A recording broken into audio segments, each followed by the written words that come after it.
Hello everyone. आज हम लोग सीपीसी कैप्सूल आपको दे रहे हैं। हम लोग पढ़ेंगे सीपीसी कैप्सूल, जो कि हम आपको जस्टिस मुख्तार अहमद साहब हैं, हम लोगों के न्यायाधीश महोदय, उनके द्वारा ये कैप्सूल बनाया गया है। जो कि जितने भी सीपीसी जितने भी का मतलब 51 टोटल ऑर्डर हैं सीपीसी में, 51 पूरे 51 ऑर्डर्स को उन्होंने एक पेज में पिरो दिया। इस तरह से पिरो दिया है कि सारे ऑर्डर की जानकारी उन्होंने एक पेज में दे दी है, बहुत अक्लमंदी के साथ और बहुत ही दानिशमंदी से। इस तरह से उन्होंने पिरो दिया, पूरे 51 ऑर्डर्स को एक पेज में पिरो दिया। अगर हम इस पूरे को रट लें, बिल्कुल इसको इन्होंने अपने लास्ट में कहा है कि इसको घोट लो, रट लो बिल्कुल, जिससे आपका ऑर्डर का क्वेश्चन गलत ना हो। क्योंकि हम लोग अक्सर सीपीसी में ऑर्डर्स में मात खाते हैं, धोखा उठाते हैं। तो हम आपको पढ़ के भी सुना रहे हैं, और जहाँ जहाँ जितना एक्सप्लेनेशन हमने अपने हिसाब से बनाया है वो हम आपको दे रहे हैं, जो आपको ऑर्डर्स को याद करने में मदद करेगा। ठीक, पहली लाइन है, एक कविता टाइप में उन्होंने पिरो दिया पूरी सीपीसी ऑर्डर्स को। इसके बाद हम इस वीडियो के बाद भी आपको अभी तो मतलब एक कॉम्पैक्ट करके ऑर्डर दे रहे हैं, जिससे आप याद रखें आखिर किस ऑर्डर में क्या है। फिर हम आपको विस्तृत ऑर्डर आपके अगले टर्न पे, मतलब जो आपका सेकंड पेपर का सीपीसी का टर्न चल रहा है, उस टर्न पे एक एक करके सारे ऑर्डर एक्सप्लेन भी करेंगे। पहले समझे, एक में पार्टी सूट की, दो में फ्रेमिंग सूट। क्या मतलब हुआ है? एक में पार्टी सूट की, दो में फ्रेमिंग सूट। जो आदेश एक है वो क्या कहता है? Framing of suit. एक में पार्टी सूट की मतलब वादों के पक्षकार। आदेश एक क्या कह रहा है? आदेश एक वादों के पक्षकार। एक में पार्टी पक्षकार जो वादों के होते हैं वो हैं आदेश एक में। दो में फ्रेमिंग सूट, दो में क्या क्या गया है? वाद की विरचना, जिसको कहते हैं फ्रेमिंग ऑफ सूट। तीजे में एजेंट में प्लीडर, चार में इंस्टीट्यूट। तीसरे आदेश में एजेंट और प्लीडर आते हैं, चौथे में इंस्टीट्यूट आती हैं, फिर चार में इंस्टीट्यूट, पांच में सर्विस होगी। चार में इंस्टीट्यूट हो गई, आपको बता दिया गया दूसरी लाइन में। पांच में सर्विस होगी। जितने भी सम्मन की सर्विस होना होती है, सम्मन की तामील होना होती है, वो सब कहाँ होगी? पांच में। ठीक, हमने लिख दिया है सर्विस ऑफ सम्मन्स कहाँ होती है? सेक्शन 5 में। अब देखिए इन्होंने सात में होगा प्लेंट, सिक्स में प्लीडिंग होगी। सात में क्या गया है? प्लेंट। प्लेंट क्या होता है? वाद पत्र। वाद पत्र जो आप दाखिल करते हैं वो आदेश सात में है। सिक्स में प्लीडिंग होगी। सिक्स में क्या? देखिए सिक्स को बाद में दे दिया। सिक्स में प्लीडिंग का मतलब होता है अभिवचन साधारणता। जो अभिवचनों की जो प्लीडिंग्स, हिंदी में प्लीडिंग्स को कहते हैं अभिवचन। जो आप अभिवचन का मतलब आप समझ लीजिए, जो भी मामले आप दायर करते हैं, जो वादी हो प्रतिवादी हो, सबके मामलों को कॉम्पैक्ट अगर एक शब्द दिया जाए तो वो कहलाता है अभिवचन। ठीक, कोई भी फेरबदल करना है, कोई भी कुछ है, वो सब इसमें आ गया। किसमें? सिक्स में। क्या कह दिया इन्होंने? सात में होगा प्लेंट। सात में क्या होगा? वाद पत्र पेश करेंगे, और सिक्स में प्लीडिंग होगी। ठीक, पूरी प्लीडिंग की प्रोसेस जो है आदेश सिक्स में है। कहे अष्टम कविराज बयान तहरीरी लाना। क्या कह दिया इन्होंने? अष्टम मीन्स 8। जो आदेश 8 है आपका, वो बयान तहरीरी का मतलब जैसे लिखित कथन है, मुजरा है, प्रति दावा है, ये सब आ गए किसमें? आदेश 8 में। ये ध्यान रखिए सारी चीजें। ठीक, तहरीरी बयान तहरीरी का मतलब जो भी आप तहरीर दे रहे हैं, लिखित में दे रहे हैं, उसमें लिखित कथन आता है, मुजरा और प्रतिदावा, ये सब किसमें आ गए? अष्टम, आदेश 8 में। 9 में हाजिर नहीं हुए तो 10 में बयान अदालत लेगी। 9 में क्या करना है आपको? उपस्थित होना है न्यायालय के समक्ष। ठीक, क्या कहलाता है आदेश 9? पक्षकारों की उपसंजाति और उनकी अन्य उपसंजाति का परिणाम, कि पक्षकार उपस्थित होता है तो क्या होगा, नहीं होता है तो क्या होगा, ये क्या होगा आदेश 9 में।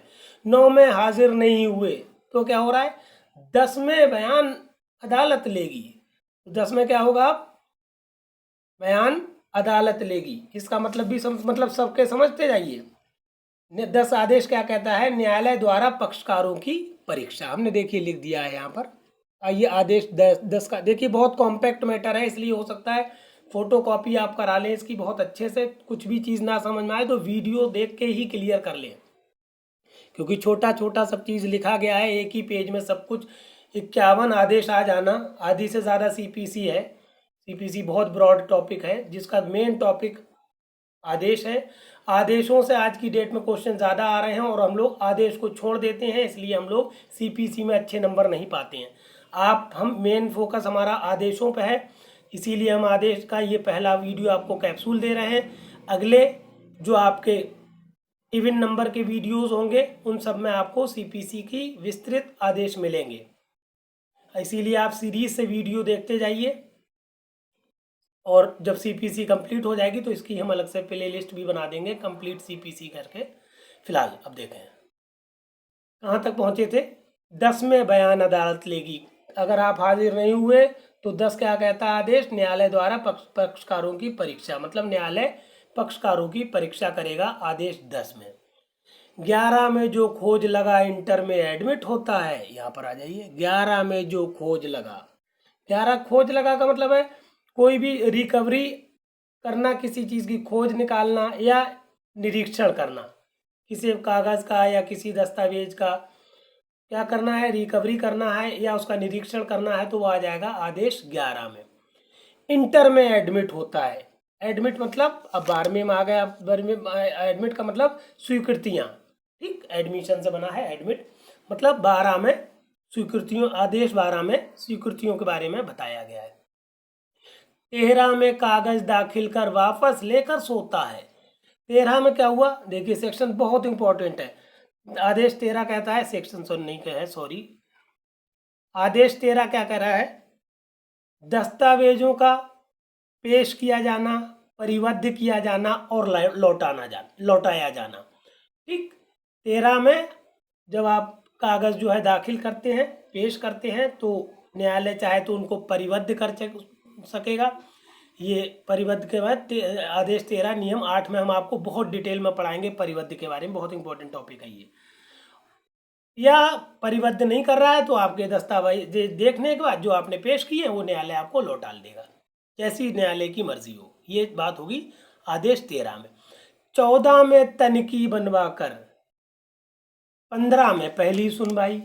अब समझ लीजिए, तनिकी मतलब होता है जो विभागक या विवादित तथ्यों का स्थिरीकरण होता है। विभागकों का स्थिरीकरण जो है वो है आदेश 14 में। 14 क्या कहता है, विभागों का स्थिरीकरण और विधि विभागक आधारों पर या विभागक तथ्यों के आधार पर रजामंदी हो गई हो तो वाद का अवधारण।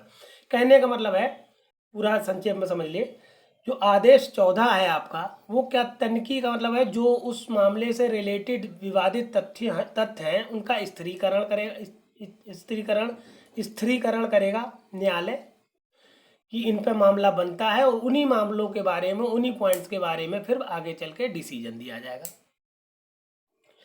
तो हम लोग कहाँ पहुंचे फाइनली, 13 में कागज दाखिल कर, सॉरी 14 में तनकी बनवा कर, 15 में पहली सुनवाई। अब क्या हो गया, जो पहली सुनवाई अब शुरू होगी, ठीक, 15 आदेश कह रहा है प्रथम सुनवाई में आदेश का निपटारा।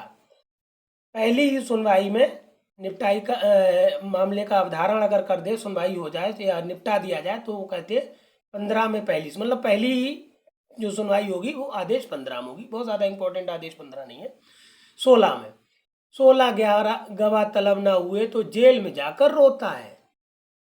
16 में क्या होना है, साक्षियों को सम्मन किया जाएगा और उनकी हाजिरी की न्यायालय उम्मीद करेगा कि आपको हाजिर होना था, और अगर ये नालायकी दिखा गए, ठीक, तो इनके खिलाफ वारंट या सम्मन जो भी, फिर इनको जेल में परिबद्ध किया जाएगा। इसका परिणाम ये होगा जाकर 16 में 16 में गवाह तलब न हुए तो जेल में जाकर रोता है। 17 में एडजार्न कराकर, अब इसको मामला समझ लीजिए। 17 में एडजार्नमेंट कहते हैं स्थगन को, मतलब अगर आपको मामले को स्थगित कराना है, न्यायालय को आवेदन देना है कि हमारा मामला रोक दिया जाए, तो ये होगा आदेश 17 में। 18 को ध्यान से समझ लीजिए। 17 में एडजार्न करा के, इसमें FH लिखा है। FH का मतलब यहाँ पर होना चाहिए EH, ये चीज थोड़ी सी आपको संशोधित करना पड़ेगी। EH 18 में जो है EH है। EH का मतलब examination and hearing. EH, E for examination, H for hearing, मतलब 18 जो आदेश है आपका, वो वाद की सुनवाई और साक्षियों की परीक्षा से संबंधित है। ठीक, आपको ये ध्यान रखना है। EH कर दीजिए आप इसमें। 17 में एडजर्न कराकर EH, E मीन्स एग्जामिनेशन परीक्षा, H मीन्स हियरिंग, मतलब 18 आदेश में वाद की सुनवाई के लिए सुनवाई होती है और साक्षियों की परीक्षा होती है। बस ये संशोधन आपको यहाँ कर लेना है। 19 में एफिडेविट दे, 20 में जजमेंट होता है। एफिडेविट किस आदेश में देना है आपको? आदेश 19 में। अगर कोई मामला है, कोई चीज़ है, तो आप जो एफिडेविट देते हैं न्यायालय में, वो आदेश 19 के अंतर्गत होता है। 20 आदेश में, आदेश 20 में क्या हो जाता है? निर्णय और डिक्री होती है आदेश 20 में। ये ध्यान रखेंगे। 20 में जजमेंट होता है, चाहे वो जजमेंट निर्णय हो या डिक्री हो, वो सब आएगी आदेश 20 में। यहाँ पर हमने ब्रैकेट में लिख भी दिया, नीचे ब्लू, निर्णय और डिक्री है, सब कुछ लिखा हुआ, मगर चूंकि बहुत छोटा छोटा लिखा है तो हो सकता है असुविधा हो आपको। ठीक है। आदेश 20 में क्या होगा? 20 में जजमेंट होता है, डिक्री और निर्णय और जो डिक्री होंगी वो आदेश 20 में चली जाएंगी। अब ये 21 जो आपका आदेश है, ये सबसे बड़ा आदेश है, इसके सबसे ज्यादा नियम है, इसीलिए हमने इसमें लिख दिया है लॉन्गेस्ट आदेश जो है वो 21 है। बहुत ही इंपॉर्टेंट है। इजराय कराकर 21 में 22 में मौत दिवाले की। इजराय एग्जैक्टली समझ लो आप, इजराय हम लोगों को नहीं समझ में आता है। इजराय कहते हैं डिक्रियों और आदेशों का निष्पादन। ठीक, निष्पादन मतलब जो डिक्री या आदेश हो गया है, अब उसको कंप्लीट करवाना, उसको फोर्सफुल कराना, उसके बारे में कार्रवाई फाइनल कराना, ये सब कुछ आता है निष्पादन में, इजराय में। ठीक, इजराय कराकर 21 में, इजराय का मतलब आदेश 21 में, आदेश 21 में इजराय है, और इजराय का मतलब है डिक्रियों और आदेशों का निष्पादन। बहुत ध्यान से समझिए, बहुत इंपॉर्टेंट है। हम आपको अगले जब हम पढ़ाएंगे तो इसमें कई एक आदेश 21 में कई एक नियम हम आपको डिटेल्ड पढ़ाएंगे विद केस लॉ। बहुत इंपॉर्टेंट आदेश है ये। 22 में मौत दिवाले की। 22 में क्या हो गया? अगर कोई दिवालिया पक्षकार है, ये 21 बहुत लंबा आदेश है, इसको समझ लीजिएगा।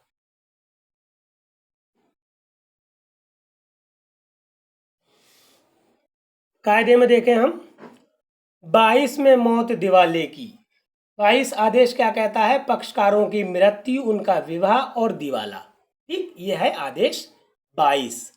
सिर्फ इन्होंने शॉर्ट में लिखना है तो क्या कह दिया? इजराय कराकर 21 में 22 में मौत दिवाले की। इजराय मतलब डिक्रियों और आदेशों का निष्पादन 21 में करा दिया, और 22 में क्या हो गया? मर गया या दिवालिया हो गया पक्षकार, या उसका विवाह हो गया। फिर आ जाइए आदेश 23। 23 दावा वापस लेकर 24 जमा अदाले की। 23 में क्या कर रहा है?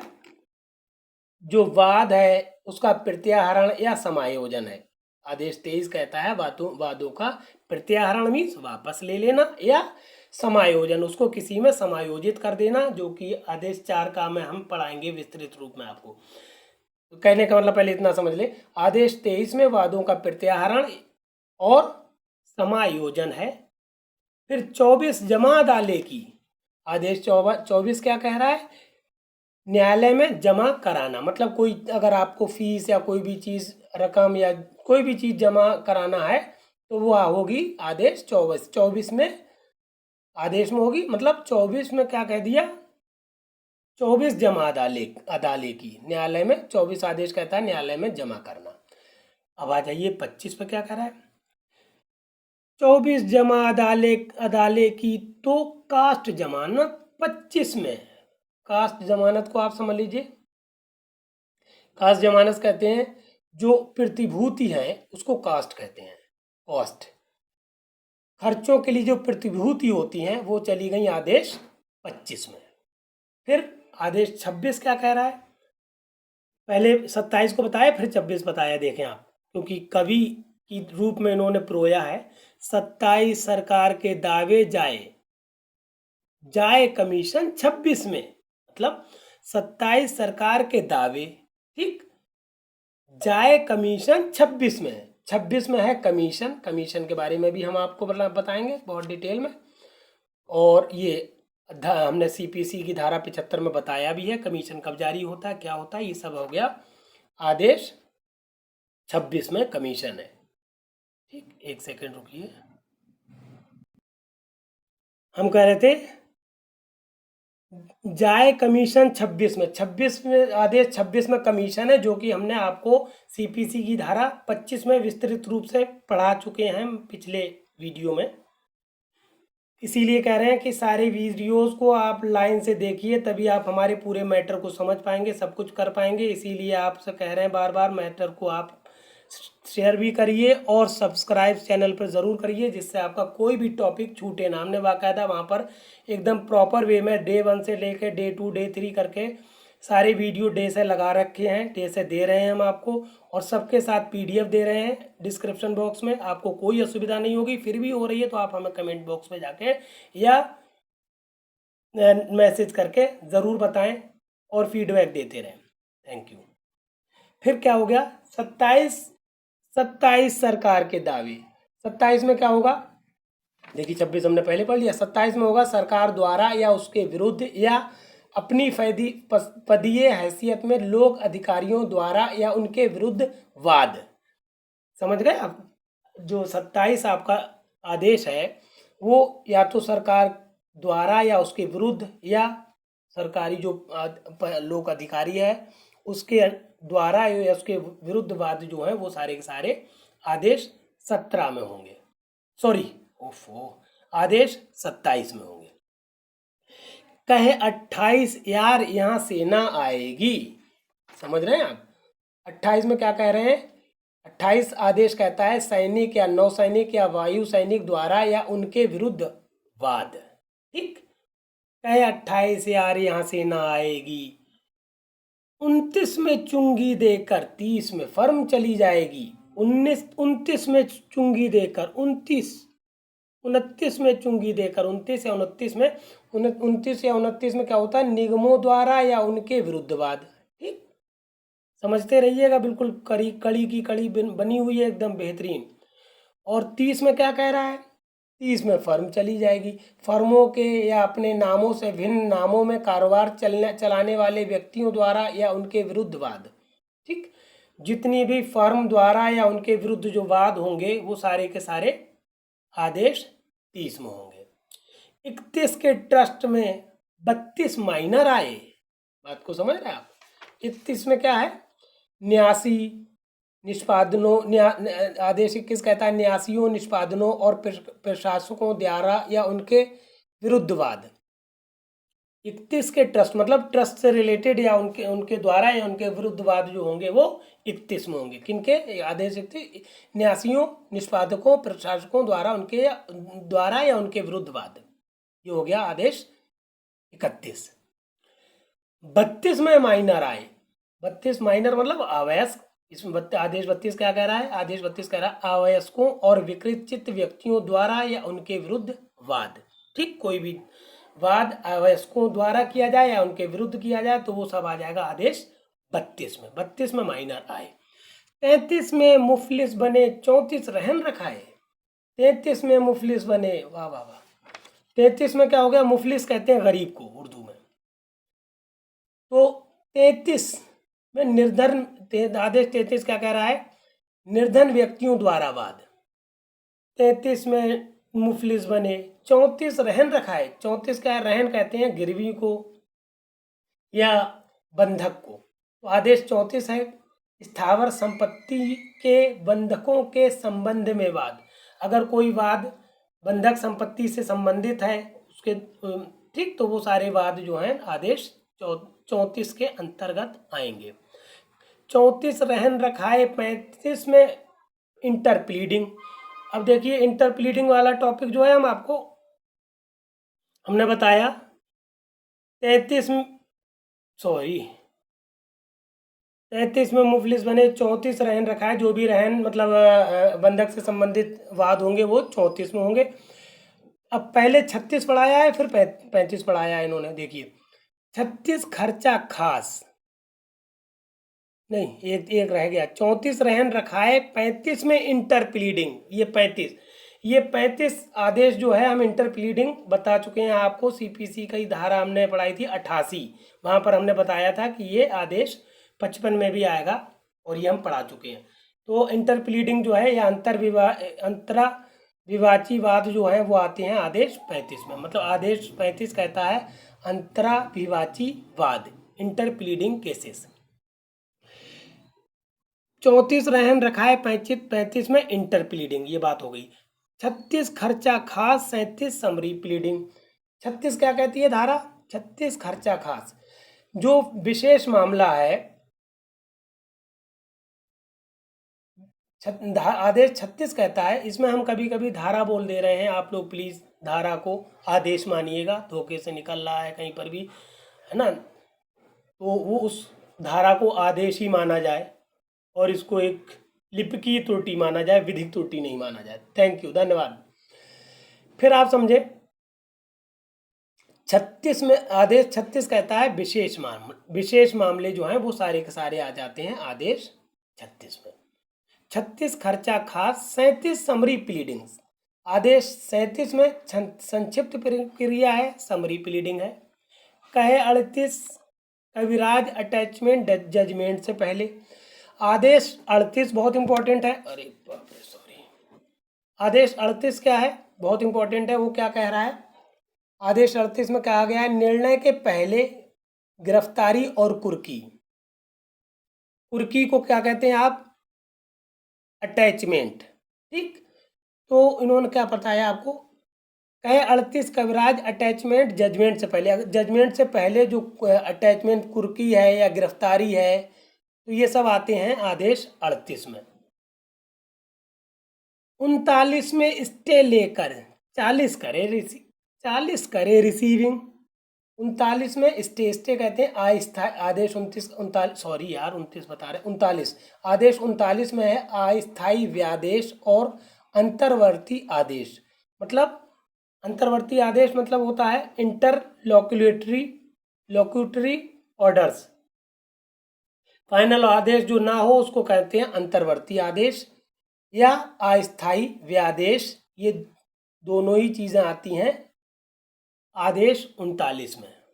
आपसे पूछा जाए अस्थायी व्यादेश, अभी हम पढ़ाएंगे इसके बारे में। आदेश 39 हम पूरा डिटेल्ड पढ़ाएंगे। अस्थायी व्यादेश और अंतर्वर्ती आदेश से संबंधित है आदेश 39, ये स्टे से संबंधित होता है। और फिर 40 क्या कह रहा है? रिसीवरों की नियुक्ति। ये भी हमने आपको बताया है। आदेश 40 जो है रिसीवरों की नियुक्ति से संबंधित है। रिसीवर अगर आपको किसी संपत्ति का नियुक्त करना है तो वो आदेश 40 के अंतर्गत नियुक्त किया जाएगा। 41 में फर्स्ट अपीलें सेकंड हैं 42 में। ये हमने देखिए बहुत डिटेल में पढ़ाया है। 41 में फर्स्ट अपील जो होती है आदेश 41 में, या हम इसके बारे में बता चुके हैं, धारा 96 में होती है। फिर सेकंड है 42 में। जो सेकंड अपील होगी वो आदेश 42 में होगी, या फिर धारा 100 में होगी। सीपीसी की धारा है, जहां धारा कह रहे हैं वो सीपीसी की धारा। मतलब 41 में फर्स्ट अपील है, सेकंड है 42 में। 43 ऑर्डर की अपील है, मुफलिस है 44 में। क्या कहने का मतलब हुआ? देखिए समझ लीजिए, मूल डिग्री की अपील 41 में होगी, अपीली डिग्रियों की अपील आदेश 42 में होगी, आदेशों की अपीलें आदेश 43 में होंगी, और निर्धर व्यक्तियों द्वारा अपीलें आदेश 44 में होंगी। अभी हमने बताया मुफलिस मीन्स गरीब, निर्धन, तो निर्धन लोग जो होंगे आदेश 44 के अंतर्गत अपील कर सकेंगे। मुफलिस 44-45 दिल्ली जाओ का मतलब समझ लीजिए आप, जो उच्चतम न्यायालय है वो आपके दिल्ली में है, तो उच्चतम न्यायालयों की जो अपीलें हैं वो हैं आदेश 45 में, ये बता दी इन्होंने शॉर्ट में बात। 46 में रेफर करके, ये भी सेक्शन हमने आपको पढ़ाया है, सेक्शन 113 सीपीसी में, और ये रेफर जो है, और जो जिसको कहते हैं आप निर्देश, ये धारा 113 आदेश 46 में आ गया। रेफर 46 में रेफर करके 47 में रिव्यू कराओ। रिव्यू हमने ये भी पढ़ाया आपको, धारा 114 में रिव्यू कहते हैं पुनर्वलोकन को। तो पुनर्वलोकन का मतलब एक या तो धारा 114 या फिर आदेश 47, यहाँ पर रिव्यू हो गया आदेश 47। ये हम सब पढ़ा चुके हैं, सारी धाराएं आपको बहुत डिटेल में, ये समझ लीजिए। आदेश 47 में क्या हो गया, रिव्यू का मतलब पुनर्वलोकन, समझते रहिएगा। 36 में रेफर निर्देश, 46 कंफ्यूज कर रहा है वो, 46 में रेफर हो गया मतलब निर्देश, 47 में रिव्यू मतलब पुनर्वलोकन, 48 में मिस्सी खाओ। 48 में मिस्सी मीन्स होता है मिसलीनियस से बना है, मिस्सी कहते हैं मिसलीनियस मतलब बहुत सारे, या प्रकीर्ण कहते हैं इसको, मतलब आदेश 48 में प्रकीर्ण है या मिसलेनियस केसेस है आदेश 48 में। 39 मिस्सी खाओ, 38 में रिव्यू करो, 48 में मिस्सी खाओ। 49 में चार्टेड हाई, 39 जो है चार्टरित उच्च न्यायालय, मतलब कुछ ऐसे मामले होते हैं जो चार्टर के नियम जिन पे लगते हैं उन सब का न्याय जो वाद वगैरह होते हैं वो उच्च न्यायालय द्वारा किए जाते हैं। बहुत इंपॉर्टेंट सेक्शन नहीं है हम लोगों के लिए, मगर याद रखें। 49 में चार्टेड हाई की जो high court, high means high है, चार्टेड जो होगा वो चार्टेड हाई कोर्ट से संबंधित जो मामले होंगे वो 49 में होंगे। 51 प्रेसिडेंट खफीफा, जो प्रांतीय प्रेसिडेंट खफीफा का मतलब आप समझ लीजिए, इसको इस टर्म को प्रेसिडेंसी लघुवाद न्यायालय कहा गया है। 51 को 51 प्रेसिडेंट खफीफा, प्रेसिडेंसी लघुवाद न्यायालय है आदेश 51 में। और आखिर में आ गए 50 में SCCI, मतलब समझ लीजिए provision of small cause case, ये हमने लिखा है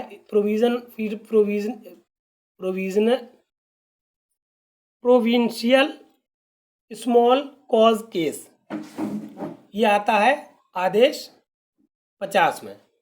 फिर से आप बात को समझ लीजिए, आदेश 51 में जो है वो प्रेसिडेंसी लघुवाद न्यायालय है, और आदेश 50 में प्रांतीय लघुवाद न्यायालय। प्रांतीय मतलब होता है जो प्रांत के से रिलेटेड होते हैं, और लघुवाद न्यायालय हो गया स्मॉल कॉज केस। ठीक, ये आ गए आदेश 50 में। यहाँ पर पूरे 51 आदेश जस्टिस मुख्तार अहमद साहब ने हम लोगों को इतनी आसानी से एक पेज में पढ़ाए हैं। हमें हमेशा इनका धन्यवाद करना होगा, हमें इनका आभारी रहना होगा। बहुत ही काबिलियत से, बहुत ही सुंदरता के साथ इन्होंने इस कविता में पूरे 51 आदेश हमारे लिए रो दिए। हमारी ड्यूटी बनती है इस पूरे पेज को हम रट डालें, एकदम घोट डालें। देखिए वो लास्ट में क्या कह रहे हैं, कहे अहमद कविराज बात मेरी तुम मानो। समझ गए, जस्टिस मुख्तार अहमद साहब खुद कवि हैं और वो क्या कह रहे हैं कि मेरी बात मानो तुम। क्या मानना है, कविता को लो घोट, सीपीसी को पहचानो। इस कविता को, इस पूरे पेज को घोट डालो, रट डालो, चाट डालो, एकदम जैसे हो आप इसको हिफ्ज कर डालो, लर्न बाय हार्ट कर डालो। मगर इनकी बात मानना ही मानना है हम लोगों को। मगर सीपीसी को आप भूलो नहीं, सीपीसी को पहचानोगे तभी जब आप सारे आदेशों को समझोगे, पढ़ोगे। ये कह रहे हैं कविराज जस्टिस मुख्तार अहमद साहब। अभी हमने आपको सारे आदेश दे दिए, सारे के सारे आदेश आपको आज की जो हम लोगों की वीडियो है वो डे 26 है। ठीक, क्योंकि हम 24 में आपको सेक्शन से रिलेटेड जो सीपीसी की पोर्शन था जो आपका 24 का जो डे था, उस डे पे हमने आपको धारा 96 से लेके आखिर तक की धाराएं 158 तक सब कुछ पढ़ा दिया था। धाराएं हमने डे 24 पे ख़त्म कर दी थी। आज 26 डे है, 26वां दिन है, और इस 26वें दिन पे हमने ये कैप्सूल जस्टिस मुख्तार अहमद साहब का आपको दिया है। अब 28वें दिन पे अब हम आपको एक ऑर्डर से लेके सारे ऑर्डर डे बाई डे 26 में, फिर 28 डे 26, डे 28, डे 30, डे 32, ऐसे करके आपको इन इवन नंबर्स के डेज में आपको हम सीपीसी के इन सारे ऑर्डर्स को, जितने भी इंपॉर्टेंट ऑर्डर पूछे जाते हैं, सारे केस लॉ फ्रेम करा के सारे के साथ केस लॉ देंगे, सारे केसेस के साथ जो इम्पोर्टेंट पॉइंट्स है वो देंगे, जो इम्पोर्टेंट नियम है आदेशों के वो सब देंगे। कहने का मतलब है ये आज हमने एक इंट्रो सीपीसी का दे दिया है। अब अगले इवेंट टर्न जो मतलब आज डे 26 है, डे 28, डे 30, डे 32, इस तरह के डेज पे आप सीपीसी के बाकी मतलब 1 से लेके आगे तक के आदेशों को सीरियल वाइज सुनिएगा, और सबके साथ हम लेटेस्ट केस लॉ और आवश्यक जो भी बातें होंगी एक्सप्लेन करेंगे, और सारे वीडियोस के साथ हम आपको लिए हैंड रिटन पीडीएफ प्रोवाइड करा रहे हैं। ये भी हम आपको इस वीडियो के साथ देंगे। ये कैप्सूल पीडीएफ में मिलेगा आपको डिस्क्रिप्शन बॉक्स में। सारे पीडीएफ आपको, सारे नोट्स आपको डिस्क्रिप्शन बॉक्स से डाउनलोड कर लेने हैं। उनको नोट्स को अपने हाथ में रखिए, तैयारी करिए, प्रॉपर तरीके से तैयारी करिए, लोग कोताही ना बरतिए, क्योंकि सिर्फ 2, 4, 10 नंबर से खेल हो जाता है और आप फेल हो जाते हैं। ऐसा ना करिए, 50 नंबर ज़्यादा लेके आइए, फाइनल सिलेक्शन लीजिए। हमारे भी आप कभी ना कभी दिल में सोचोगे कि अच्छा पढ़ाया, और अपने सारे साथियों को मैटर पहुंचा दीजिए, और चैनल को प्लीज़ ज़रूर सब्सक्राइब कर लीजिए। Thank you for watching.